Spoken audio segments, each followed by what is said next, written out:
Korea Utara dilaporkan akan mengirim 30.000 tentara tambahan ke Ukraina untuk mendukung Rusia dalam invasi yang berlangsung. Jumlahnya 3 kali lipat dari hampir 12.000 personel yang sebelumnya dikirimkan kota Pyongyang ke wilayah Kursk, Rusia. Dilansir dari New York Post 3 Juli, rencana ini untuk memperkuat operasi besar-besaran Rusia di garis depan dalam beberapa bulan ke depan. Rusia mengklaim mampu menyediakan pelatihan, senjata, dan logistik penuh bagi pasukan Korea Utara.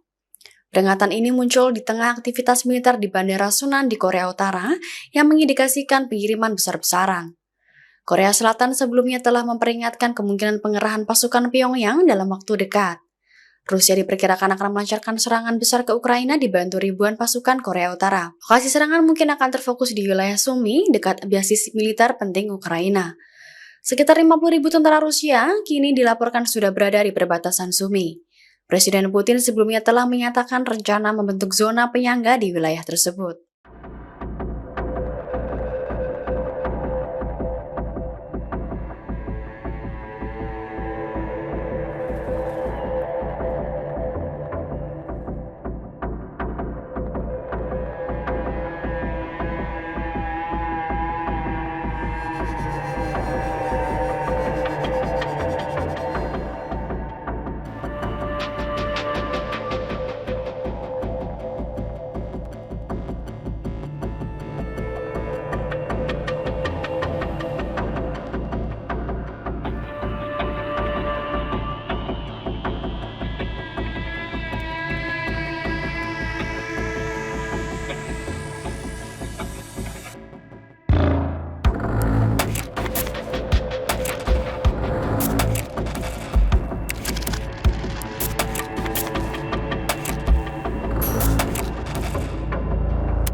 Download Tribun X sekarang, menghadirkan lokal menjadi Indonesia.